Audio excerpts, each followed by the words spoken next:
it's like, okay, how can I just create like a statement every time we put out a Revocation record?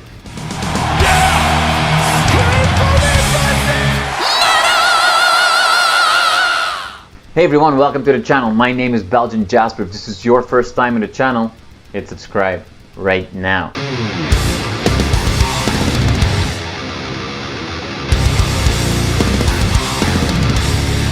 Yeah, it's crazy to think about looking back on all these years of Revocation. I mean, all the tours, all the albums we've put out. Yeah, it feels good. I've never thought of us as like a legacy act, but at this point, I guess we're sort of turning into that just with how many records we've put out. I mean, I think, yeah, what is it? This is our eighth full-length album, so it's yeah, it's actually like kind of tough, like choosing a set list now because there's just so many albums to pull from, and obviously we have the new record out, so we wanted to play a bunch of stuff off the new album. But yeah, it's a cool feeling, like looking back and like even just like looking at old like tour passes. Like, man, we've been all around the world and then some, so it's really cool that we can keep it going.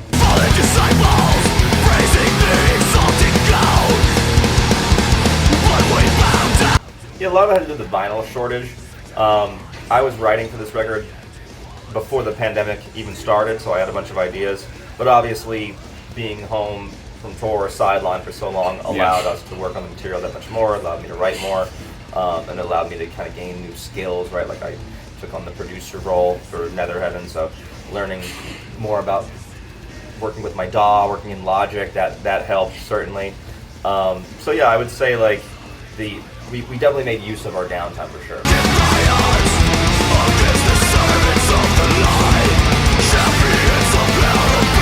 Well, I feel like I mean, with the exception of the outer ones, I guess, because that was such a sort of Lovecraftian cosmic record. Right. On previous records, I've definitely let current events inspire my lyric writing process. I think that's just kind of like in my nature. I mean, when I'm home from tour, or even when I'm on tour, like, you know, I can't help but like read the news. There's certain people that I follow in different political spheres that I like to kind of stay up to date on. So that's just kind of part of who I am as a person, I guess, and naturally that probably filters into my, even if it's like a subconscious thing. But with Netherheaven, it being a hell-themed record, certainly I think the rise of what I would call, Christian fundamentalist extremism, sort of partnering with right-wing politicians and sort of forming this alliance more and more in the States than maybe in previous years. It was deeply troubling to me, and I was concerned by it, so I felt sort of the need to write about it. I didn't. Obviously, death metal bands have been writing about Satan and anti-Christian themes for quite a while, but for me, I guess it felt more palpable now with everything that's happening in the U.S. anyway, and I see it actually like kind of on the rise in other countries as well. So yeah, it just felt very topical to me. It didn't feel like I was just using like Christianity as like an easy punching bag. So yeah, I feel like definitely current events have inspired this record, but then also there is that element of escapism as well that I love about death metal in general, right? I mean, art can make you feel a bunch of different things, and it can be a social commentary, or it could be escaping from the world a little bit. So I think there's a good mixture of that on the record. But no matter what, even if I'm using my lyrics to have a sort of social commentary element to them, sort of like as you touched on, I don't want to be too heavy-handed with it. I'm not trying to like beat anyone over the head. You don't want to preach. Yeah, I don't want to preach, and I like to be a little bit more symbolic, poetic, however you want to call it, with my lyrics, so that I think that it makes for more of an interesting experience for the reader as well.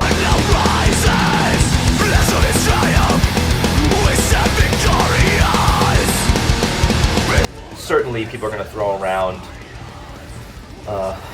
They're going to try to put you in a box or categorize your music in some different way, or throw around different buzzwords.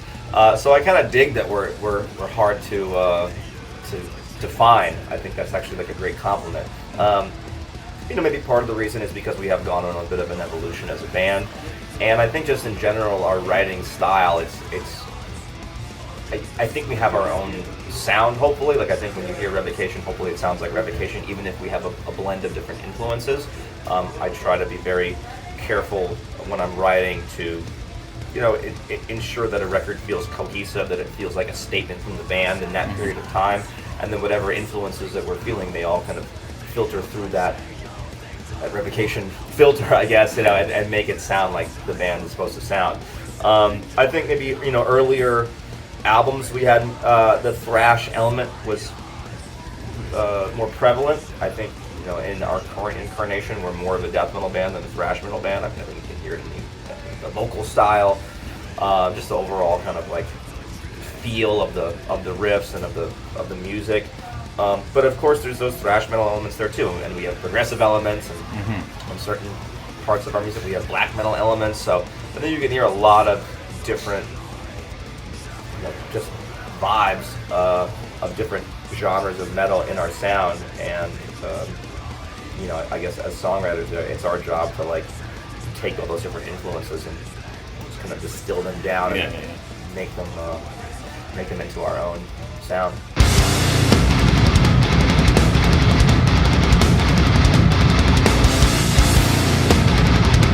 See, to me, that's one of the more death metal songs on the record. Interesting. It has like a thrashy bridge section, but everything, like, I was definitely thinking like Cannibal Corpse vibes when I was writing that one, and then I guess like the chorus with that kind of evil counterpoint, like halftime thing happening. Maybe inspired by like a band like Anata or something like that. But again, it's hard to kind of say where the influences exactly come from when I'm writing.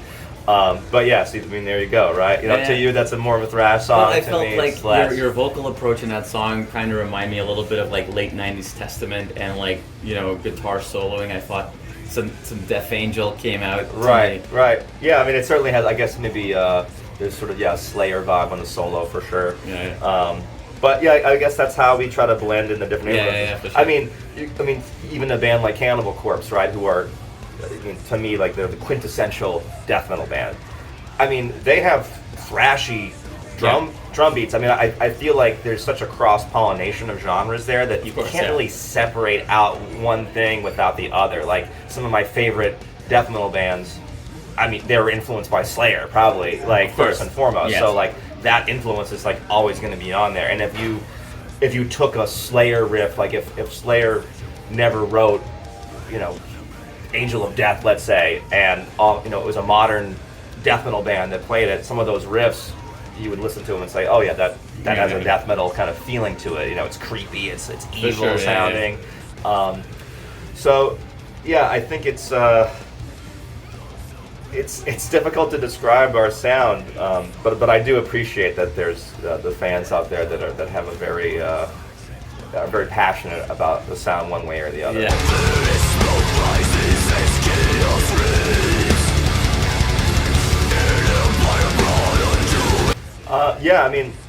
I mean, the Archspire guys, the Obscura guys. We never toured with Allegiant before, but they're another killer band. But certainly with Archspire and Obscura, there's definitely a kinship there. I mean, we've toured together. We've played night after night.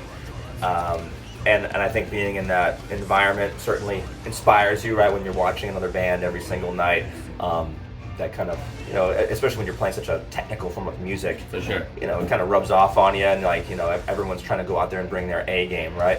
But yeah, I think we try to take our own approach. I mean, I think when you really break down our music, it's certainly very, very technical. But for me, I sort of like, maybe it's similar to with the lyric writing process, but I like maybe sometimes like the technicality to be a little bit more deceptive, right? Like I want there to be a groove, I want it to feel organic and feel natural, and maybe sort of draw some people in with like a really just like head-bangable riff, especially on the new record. I mean, Nihilistic Violence, that video just came out, and that's just got like, it's a little bit more of a simplistic riff in terms of the verse. But as you dig deeper into it, there's certainly lots of technical parts, weird kind of tempo shifts, just sort of deceptive things that might take, maybe a few listens. So on the first listen, you're just like, hopefully just banging your head and enjoying the song. And as you kind of delve a little bit deeper into it, realizing like, oh, there's some weird chords happening here. Speaking of which, like Sheet Happens, I work with them on all of our tab books, so they have a really fantastic transcriber there, and then I go in and edit all of the, any of the mistakes or fingering things here and there. But whoever is transcribing this stuff, I forget the person's name right now, but incredible ear, like really, really just great ear.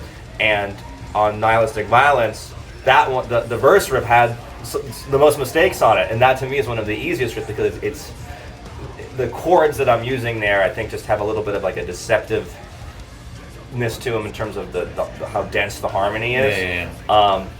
And then the other stuff that was like insane, they got it like, or insane to me, like, oh, they're never going to get this part, and that one's going to be the easiest part to transcribe. Sometimes it's the exact opposite. Wow. So you never know, I guess, when it comes to music. And sometimes, like, I know for me, I've listened to things and have thought like, oh wow, like, that sounds like super insane to play, and then you play it, it's actually like deceptively like easy. And then for other things, you're like, oh, that doesn't sound like that crazy, and then like you try to dig in, you're like, oh man, this is way harder than I thought it was. Especially when it comes to sometimes with like vocal patterns, like that singing and playing at the same time too. That can be very tricky, obviously. Sometimes you hear a riff and like you're like, oh, it's not that hard to play. Then like you hear if it's someone singing over it, you're like, oh, how did he sing and play with that riff? Because the rhythm is like totally opposite.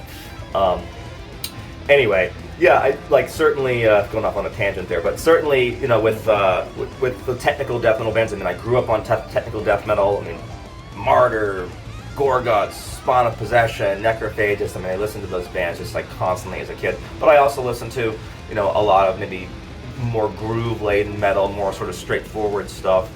And I guess all those different influences kind of like filtered through. For me, I never want technicality to get in the way of writing a good song. Exactly. I always want to think about the song first and foremost, and then how that one song fits into an album as a whole, and then kind of go from there. And the songs that I really want to turn the heat up on in terms of the technicality, that'll be on the record. And then maybe I might want to kind of bring the technicality, or the overt technicality, let's say, have that take a back seat so that it can kind of groove.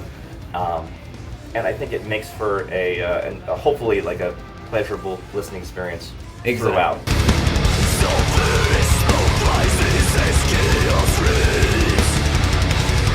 We try to give, it's like the Whitman sampler of death metal. You're gonna get a little bit of everything in there, and hopefully it will like suit your flavor. But that's just how we like to write. I mean, I feel like for myself, when I'm writing music, if I wrote like a super technical song, sometimes I'm just kind of in that mindset, and then other times I think like, okay, well, how is this going to fit?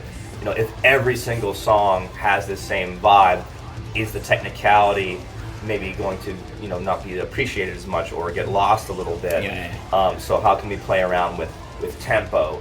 How can we play around with groove, with feel, even different time signatures hit in different ways, right? Like you're going to feel maybe like a 3 feel in obviously a different way than like a 4/4 feel, and how is that different groove going to help the record progress along? So I try to think about big picture when I'm writing stuff. I mean, probably when I was a kid, I was more interested in like, I guess, showing off or whatever. I'm 36 now. At this point, I feel like I've gone out there and I've said what I wanted to say in a lot of different ways, and now it's like, okay, how can I just create like a statement every time we put out a Revocation record? And I certainly think Netherheaven achieves that. To me, it feels like a very clear, like, it feels like a full album, a full like musical artistic statement to me, which hopefully the fans appreciate.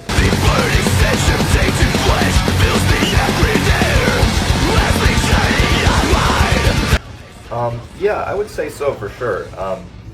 I think I've improved as a guitar player from a technical standpoint.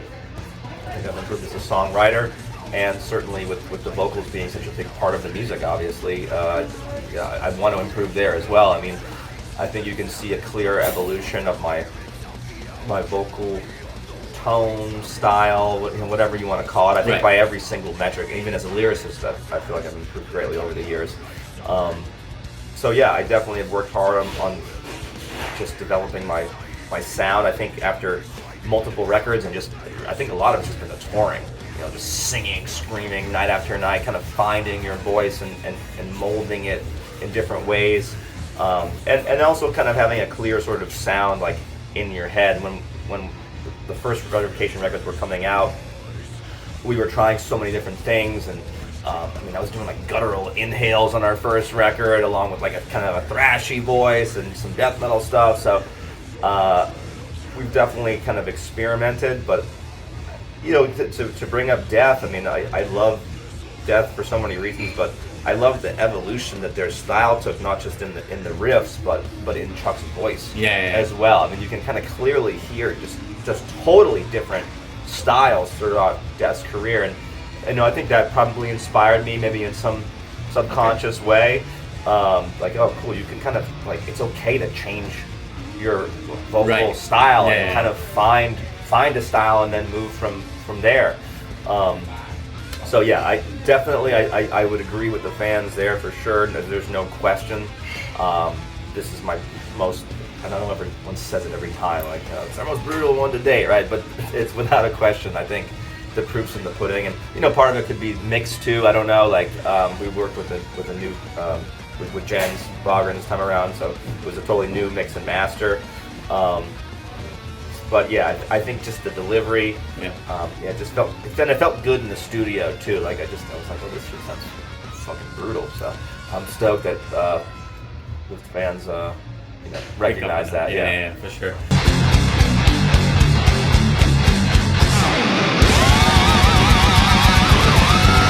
You know, the beer didn't survive. I had it for a good long while, though. I will say, I had it for like over a year.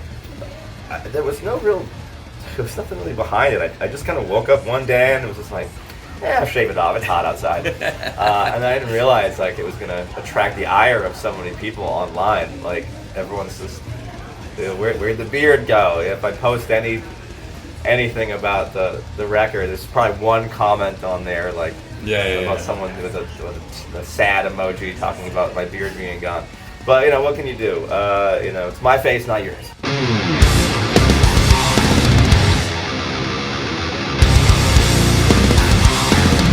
Well, I don't know if it's that important. I think it's just like,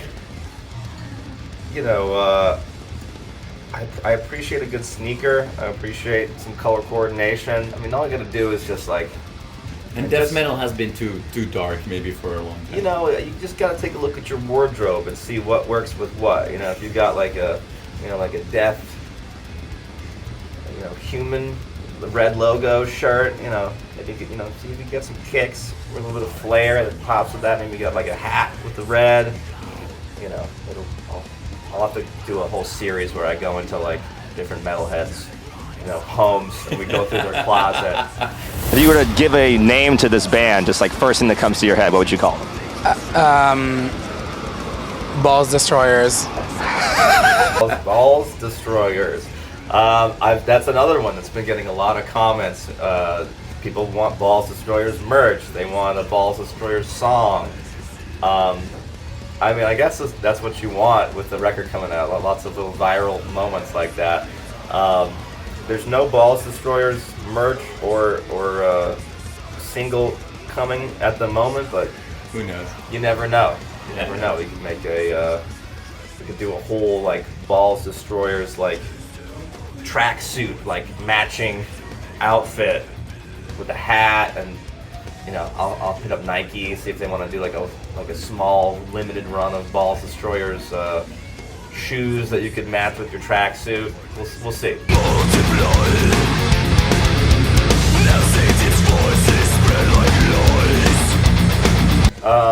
First of all, thank you very much. I think that's our, collectively as a group, our favorite instrumental that we've put out so far as well. Which I think just speaks to everyone's abilities on their instruments, and I always like to use those instrumental songs to kind of allow the different instruments to shine in maybe some like unique ways where you couldn't maybe do on like a song with vocals, right? Even in the structure. Certainly, I don't always adhere to a verse, pre-chorus, chorus structure when their songs have vocals. I try to play around with that form, but on an instrumental track, obviously you can just kind of throw that all out the window and just really kind of go on this journey. I mean, like that thing's got like over a minute long like guitar solo, and then it goes into a drum solo after that, right? So Yeah, I think that one came out really cool. It's got a lot of weird stuff happening, lots of like dissonance, like really just gnarly sounding passages, but it also to me sounds very epic when that guitar solo comes in, and Ash's drum solo, he totally killed it on there. Just a really like gripping solo, and also we bring back different themes, have different elements of motivic development there, so it's kind of fun to play around with that on a record. And to me, when I'm thinking about a full-length album, I guess it goes back to sort of what I was talking about earlier, is like with the technicality, like breaking up different songs that are more groove focused versus songs that are more adventurous and super technical in your face right out the gate. I try to do the same thing with having an instrumental on every album, because I think it just breaks up the flow of the record in a cool way. I think it does something, it just brings a new element, and it maybe gives the listener sort of a reprieve from the brutality of the vocals. And then the next track, we just kick right back in. So I appreciate that you like that one. You think it's our best one. Dave, I wish I could ask you a million more questions, but I know that you're on a tight time schedule because you do have to get ready for the first show of your tour, and I can't wait to see that show in a few hours from now. Thank you so much for your time today. We really appreciate it, and like I said, I'll be front row. Awesome. Thank you so much, man. Appreciate it.